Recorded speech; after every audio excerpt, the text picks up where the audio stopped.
So I think without further ado, I am going to hand it over to Adriaan Dokter, who is a migration ecologist at the Cornell Lab of Ornithology, and he runs the BirdCast program. So thanks very much to the organizers for inviting me. And hello, everybody. My name is Adriaan Dokter. I'm a researcher at Cornell Lab of Ornithology, where I lead the air ecology program as well as the BirdCast project. And BirdCast is a platform and a research project that reports to people about the spectacle of migration using weather radars. And we're sort of a research consortium. The platform is managed by the Lab of Ornithology, and we have a lot of input from researchers at Purdue University, the University of Amherst, and the University of Illinois, Urbana-Champaign.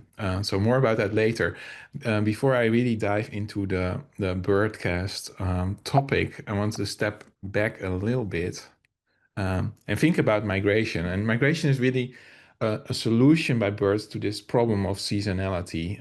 It gets cold, it starts to get cold now, so birds are moving away. They have pretty much migration is already sort of at the tail end, moving to areas where it's better for their survival. And in the other way, in the reverse, it also works that, the spring growth and the flush of new growth every spring brings these huge opportunities for migrants to raise their offspring and make use of all that abundant energy that sort of bursts up in spring.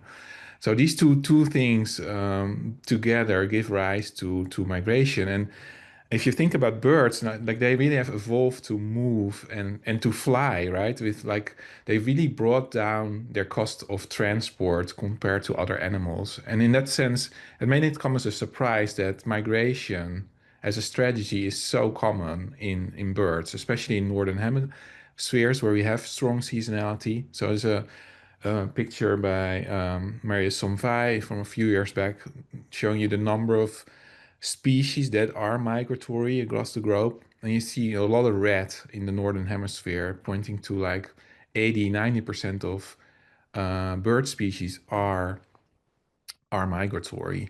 So very common. And if you think about the birds of North America, we have about 700 species of breeding birds. 76 of those are sort of categorized as migratory.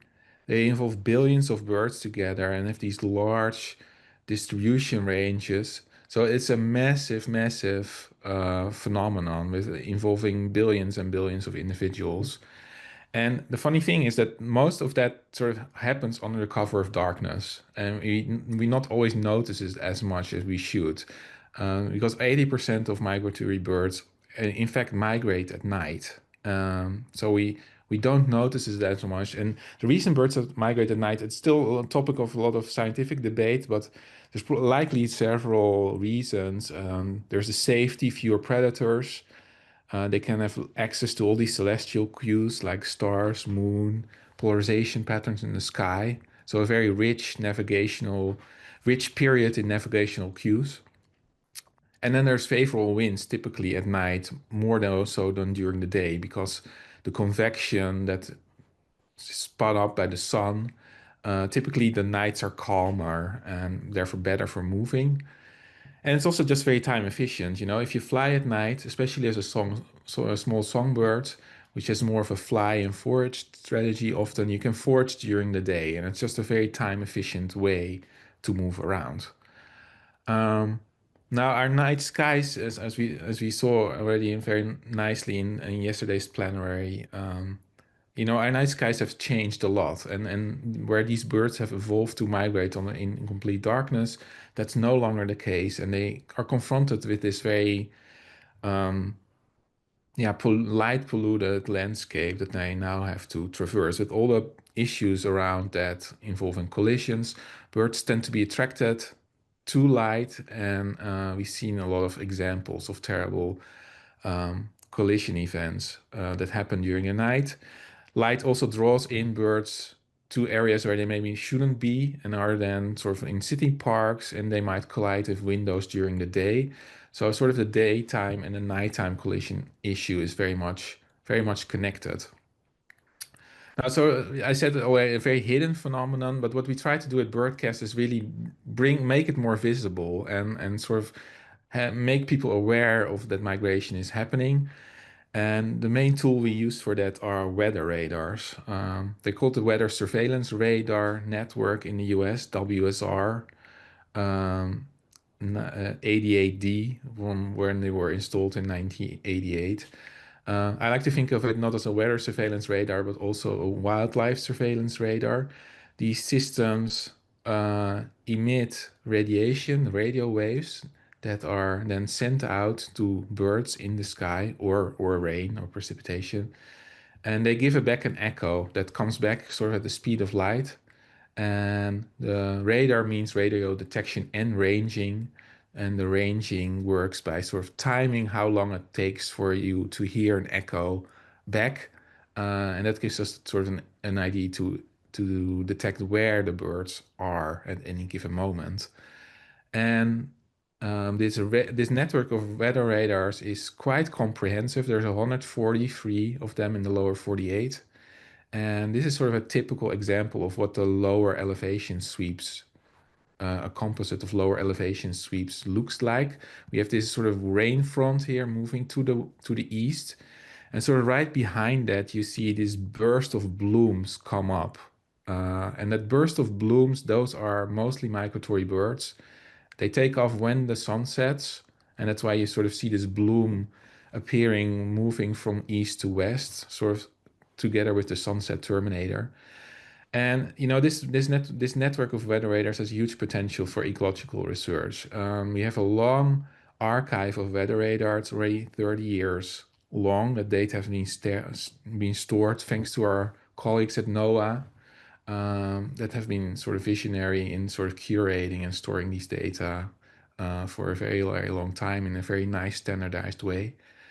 It covers a huge extent of area, pretty much lower 48, and we can measure abundances very nicely. Now, these weather radars, they scan the airspace at multiple angles. And then you might get, if you look at the image from one radar, might look something like this. And often weather radar images are not straightforward to interpret. And that is because, the further you are from a weather radar, if I have my pointer here, I'm not sure if you can see my pointer, but here, laser pointer. The further away you are from a radar, also the higher you are looking in the airspace. So we see this sort of nice donut in this case. It's not because birds are flying into a donut shape. It's just sort of an effect of this altitude effect. So what happened in this particular night, and this is sort of the main product that we generate from the weather radars at BirdCast. It's called a vertical profile or a time series of vertical profiles where we have as a function of altitude on this axis and as a function of time, we estimate how many birds there are, which is in the colors. And we also estimate their speed and direction, which is indicated with these little arrows that give you the speed and direction at different altitudes. And as you see here, this is a very nice case where you have this sort of high altitude layer at about a 1 kilometer altitude above the ground that birds are concentrating in. So that's sort of like the range that you saw here. It's just we're here where you see the donut. That's where the radar is approximately looking and scanning at 1 kilometer height, which is where we start to see this donut shape. So I want you to think a little bit also about what we're actually seeing here. It's a remarkable feat by these little birds to be flying in such a high altitude, and they're not doing that for no reason. If you look at the speeds also, just the winds were very good on this particular night at about 1 kilometer height. It's where they had a very nice tailwind, and it allows them to transport very efficiently. And to me, it's still like remarkable how these little birds flying in the complete darkness are able to sort of navigate this complex three-dimensional space that is the atmosphere, and are able to find these sort of good wind layers where they have good support. I think this figure also illustrates that, when we think about risks and collisions, it's a very complex story. For example, early in the night, birds are mostly very high, and likely overflying like wind farms or our cities. They're way too high up. But then later in the night, they tend to come down, and then sort of the risk for collisions greatly increased in this particular case. Now, so main task and a lot of methodological work has gone into like making these clean vertical profiles that don't have any weather contaminations. And we now automatically paste all these profiles together to make sort of these comprehensive maps of bird migration. And here I'm showing you sort of a stitched together composite. These are the live bird migration maps that we feature on the website. And for a week in this September, this was actually the week leading up to one of our major migration events that broke our record. You see this sort of wave of migration starting in the north, starting over the next few days, moving down. And at some point, you see that the counter hit over 1.2 billion birds. So it's still mind-boggling the sort of scale and magnitude of how many birds there are actually in flight at any given moment. Still amazing me as well. And we see also with the general public looking at these images, these huge bird numbers are really like a source of fascination and amazement that we try to use. Um, Now thinking about, we have all these historical observation of radar data, and one important thing that we also do at BirdCast is generate forecasts of migration. And a shout out here to my colleagues Benjamin van Doorn and Kyle Horton, currently at the University of Illinois and Purdue University, have been leading a lot of this forecast work. So what you can do is take the radar data historically, pair them with weather data that is being prepared by meteorologists in the form of numerical weather prediction models that tell you the wind, the temperature, the humidity at all the different altitudes in the atmosphere. And then we let the computer sort of figure out the associations between birds migration that's being observed by the radar and the weather conditions. And it's sort of a testament to birds that if we then present this model with a new weather forecast that only has weather variables as provided by meteorologists for weather forecasts, we can then generate a bird migration forecast. And sort of that this works very well. And it's sort of a testament to much how responsive birds are to wind and weather and the atmosphere. It really allows us the weather. If you give me the weather, I can tell you how many birds are migrating essentially, or at least this model can. And it shows that birds are very, very good, very, very responsive and very sensitive to weather conditions in terms of when they are flying. So this is a great tool because it allows us to warn people in advance of when big migration events are happening. And in the context of collisions, also when the risks of collisions are potentially higher. So here's the forecast for tonight. Not too much migration anymore, except when you're living in the south. There's still a good amount ongoing, but we're really moving towards the tail end of this year's migration season. So having all that data now, we can extract information that can help people in collision programs and also help messaging around how and when we should take care of collisions and try our utmost best to prevent them. Because migration doesn't happen everywhere at the same time. So here I sort of calculated the center date of the peak migration periods, both in spring and in fall. So, for example, in spring, you see migration is later, typically mid to end of May is when we have peak migration. Well, if you're more in the south, migration is more like late of April. So there's this huge diversity over the landscape of depending on where you are, like when migration is really happening around you. And we have really detailed information about that now.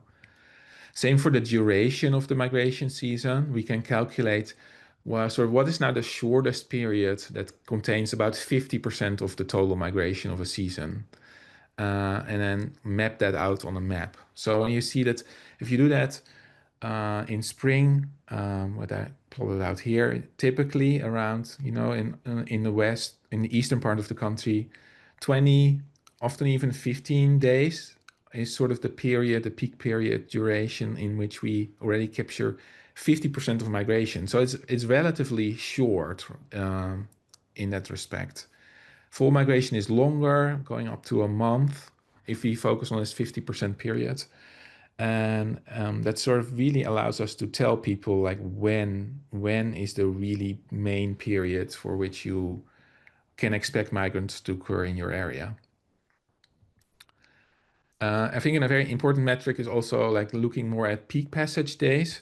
So I grabbed these figures from the BirdCast dashboard. If you're interested in like sleuthing around and doing some research for your own, we have all this BirdCast information is available in the BirdCast dashboard, where you can look at flight altitudes, numbers of birds in flight in very much detail for any county or state in the lower 48. And if you look then at the sort of migration patterns over the season, which I did here for New York State, you see it's not like a constant, right? It's like there's peak migration nights with very strong movement, and then there can be days or even a week without hardly any movement. And it's this really up and down into the migration activity. There's very strong migration nights followed by weaker migration nights. And we can sort of count now how many nights do we need, or like in how many peak nights do we contain now about 50% or say, or 75% or whatever you're interested in. How many nights do contain 50% of the migration in this case?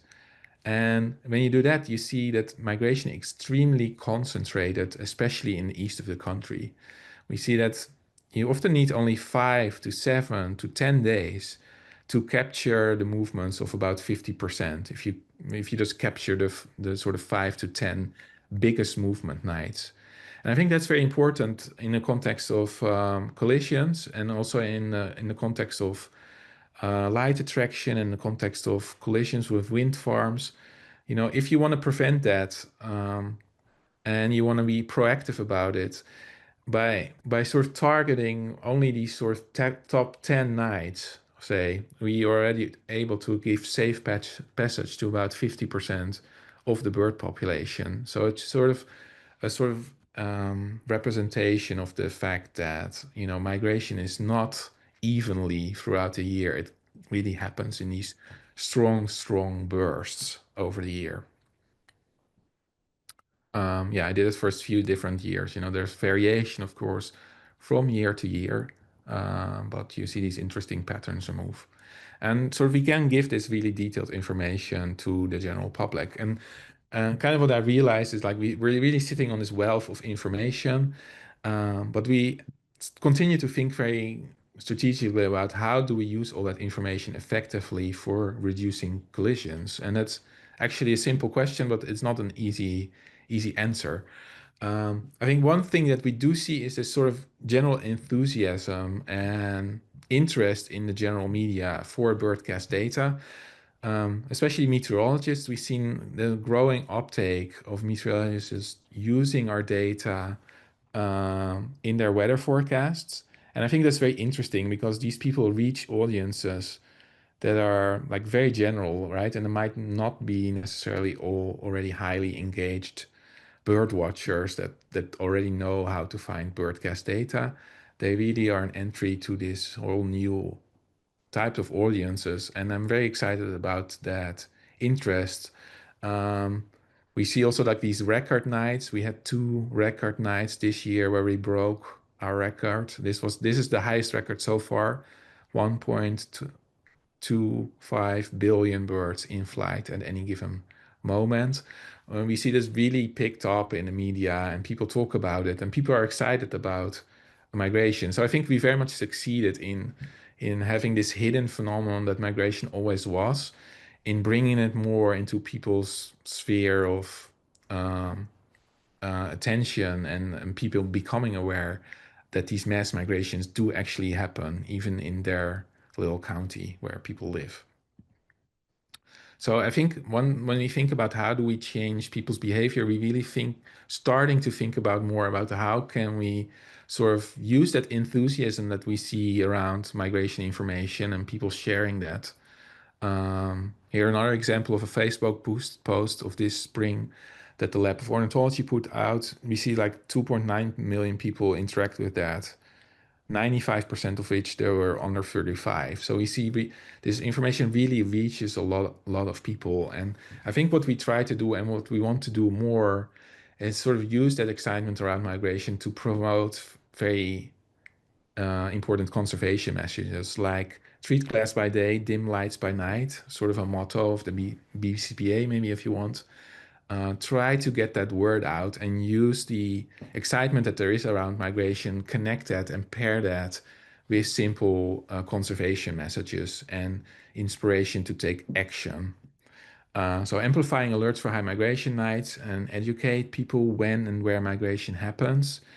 And as we work towards sort of a facelift of the website that hopefully will happen this spring, try to use more links towards the BCAPA website to have these people that know how to find BirdCasts so that they also find these solutions on the BCPA. It's really something we want to work on. We see also some challenges and discussion that we have. We have this richness of data that BirdCasts can give you, but on the other hand, we know from our communication experts, simple messages are also important and stick more. So we have to find this right balance between the detailed observation messaging around when the migration period is, how detailed does that need to be, and how important is it? And I think there's a lot of opportunity here for social science, and I'm enthusiastic that Tina Phillips and Shelby Carson here at the lab are interested in these questions as well. Like, so how important is it for people to give them that sort of window in what happens locally near them? Does that make them more interested? Does that make them more, maybe when you prime or give people locally relevant information, does that give them more incentive to take action and, for example, treat their windows and turn off their lights? So that's important questions we don't fully have the answer yet to. So we are also using these data. So we're not only using BirdCast data focused on the general or trying to sort of inspire action, conservation action with the general public. We also engage with agencies, state and federally. This is a recent project led by Shelby Curley, Shannon Curley, who was my postdoc until recently, where we looked at extended BirdCast more to the offshore environment. So we used the radars to really look out over the water and see what migrates there. And it allows us to make these maps of migration intensity for the offshore area. Here we see even more strongly than we see on land that migration is very concentrated in these few major nights. And the migration season above the water is actually shorter than what we see above the land and even more concentrated in these peak movements. So when you think about, reducing collisions with wind farms, for example, there's really opportunities there.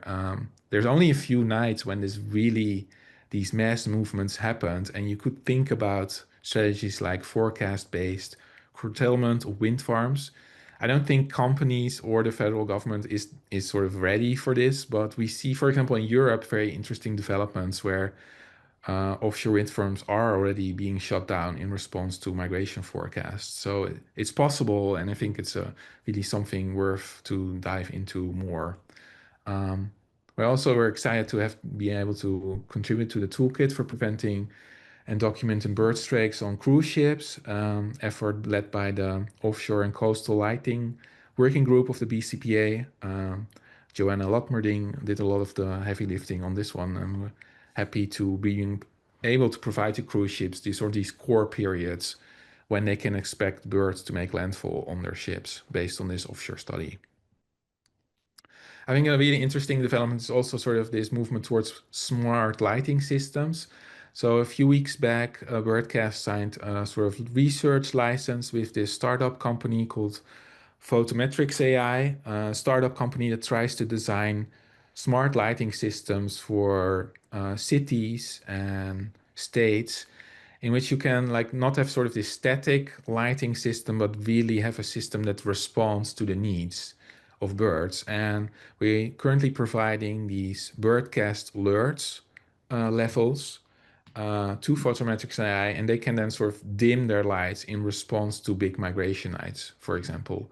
So I think it's very important, I think, that we build these relationship with companies. I mean, BirdCast itself is not going to be able to do this. We really need industry to pick up this kind of applications of our data, and we're excited that this company is going to try to see whether they can get interest with cities to adopt this and grow this approach. Moving now a little bit more into sort of like sort of from research frontiers and new things that you may expect to occur on BirdCast. I'm excited about this recent project that was led by Jacob Drucker, who defended his PhD thesis only last week, where we were able to do a very interesting study in Colombia. So here you see the Bogota skyline tucked in between the big mountains of the Andes. And really also a city where we have these issues with collisions and attraction to light to these big skyscrapers. And it was very interesting for us to have a look at this sort of totally different climate and see what migration is there and how it's different from what we're used to in more temperate latitudes. So Jacob was able to get these really nice estimates of migration flows through Colombia using these free weather radars. And a really striking finding is when we compare the dynamics of migration between what we see in Colombia versus what we see in Illinois in North America, is there's much less variability in the migration. So what I said earlier, like migration really happens on peak nights and then it's quiet again. When you go to the tropics, the situation is really, really different. And we see more of this steady trickle of migration that happens every night. And therefore it's much more difficult to pinpoint sort of these peak migration night. It pretty much happens all the time. Very different when you move to other climates than what we might be used to in North America, which I thought was very interesting. A very nice development also by another postdoc of mine who's currently back at the Swiss Ornithological Institute, Raphael Nussbaumer. He's been working a lot on sort of connecting what we see in the sky and the movement we see with radars in the sky towards what does that actually mean for bird numbers on the ground. So especially bird watchers often tell me like, hey, I saw this huge movement of migration last night on the radar. What does it actually mean for how many birds I can expect on the ground? So we have been actively working on that, where we take the movements that we observe in the air and then try to infer from that what the departures are from the ground and what are the arrivals on the ground, which you can do by modeling the movement of the birds in the air more of as a flow of migration. And we can do that for many, many nights. And then in specific cases, you see this really clear difference in, for example, clear departure areas with birds then flying northward and landing in areas more upstream. And sort of these waves of migration that we see rolling over the landscape. Those waves might not be so very clear. I think one finding from this study was that often we see that we have a huge departure. That also usually means you have a huge arrival. So huge migration nights in the air are not necessarily associated with very strong changes in bird numbers on the ground because sort of the departure is balanced by the arrival, but not always. And in very important cases, for example, like this, you can actually see the wave almost by your looking at the BirdCast maps. We see this big off the scale movement here near Chicago making its way towards the city. Show it one more time. This is actually one night, the 4th of October 2023, where you see sort of an off the scale wave coming in that moves towards the south, and you see the wave sort of moving over the map. And I think here's a really important point of like where we are thinking our alerts and our information can improve and where we have to take more awareness of the context. So this is an image taken from the Chicago radar at near sunset, and we have in these pinkish colors, this is a dual polarization image. So it's a little different from what you're used to. the pinkish colors indicate that it's precipitation. And the blue and green colors, those are the bird migration and this big wave that I showed you coming towards Chicago. Um, you maybe have feel this one coming. This is also like if you pinpointed where McCormick Place is, the convention center in Chicago, it was right at the border of like this major front of precipitation and this incoming wave of birds. So this was a recipe for disaster. Clearly, we had extremely off the scale intensity of a migration wave that then collided into a weather system. And I think currently BirdCast doesn't really track the weather systems in that much detail, and I think we really need to work on that combination of the two because it's where migration hits weather, that's where birds get disoriented, where they're forced to the ground, where you get fallouts and huge concentrations of birds on the ground. So it's really a frontier, I think, where we can gain a lot of added value in sort of transforming our observations currently of bird intensity and bird densities to actual risk for collisions. So that this was the night that led to this disaster of like over, I forget how many birds, but I think over 1,000 collided with McCormick Place, which we can now celebrate also as a big success, right? The windows were treated there, and we see this huge drop in migration, in drop in casualties. This is sort of my final point of innovation that we're working on at the BirdCast platform. This is the project is called BirdFlow. It's an NSF funded project in close collaboration with the University of Massachusetts Amherst, and it uses these dynamic migration maps that you might know from eBird, that are eBird Citizen Trends abundance maps. And what our BirdFlow project does is try to estimate sort of the routes and the movement that underlies these changing distributions. So we sort of try to model the individual movements that underlie these distribution maps. And that looks sort of like this. So this is not just a pretty animation. This is real actual data. This is our really consistent movements with the eBird distribution maps. And it tells us how these migrants are moving in the airspace. And I think this is a very exciting new type of information that we can integrate with the radar data. We can do this exercise for all North American migrants. And once we have these movements in the air estimated from eBirds, we can use that to sort of partition our observations of radar fluxes, which are sort of instantaneous and happen all the time. A real strength of the radar, I think it is so real time, something that eBird data or citizen science data will not accomplish in anytime soon. But what eBird really does have and as an advantage is the information on the species compositions.